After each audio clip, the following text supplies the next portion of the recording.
Wala na human nga shoreline protection ug naggusbat nga karsada sa Dumaguete gireklamo. Ang detalye sa report ni Alan Domingo. Kini ang Shore Protection Project sa Barangay Kalidngan, Dumaguete City sa probinsya sa Negros Oriental. Base sa sumbong sa Pangulo website, gigahinan kini ug mobalor sa 49 milyones pesos. Ang proyekto nagsugod sa bukana sa Suba sa Banica hangtod sa Barangay Magnao. Apan, gikahibong sa mga residente kung nganong wa maapil ang coastal area sa Barangay Kalidngan.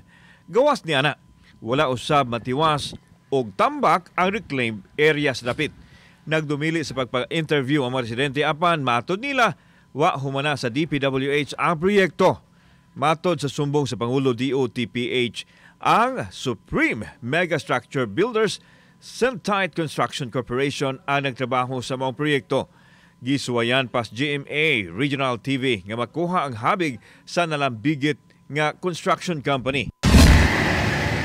Sa laing bahin, gireklamo usab sa mga motorista ang naguba nga konkretong karsada sa North Boulevard sa Dumaguete City. Gituohang humok ang pundasyon sa karsada, hinungdan nga nahulpa ang ilawom nga bahin ini. Tungod ini, gikordon ang halos katunga sa karsada aron way mga aksidente. Ang mga karsada naguba sa may aging tuig pa apan wa maayo hangtod karon. Gisuwayan sa GMA Regional TV ang pagkuha sa habig sa DPWH Second Engineering District kalabot sa duha ka gireklamong proyekto.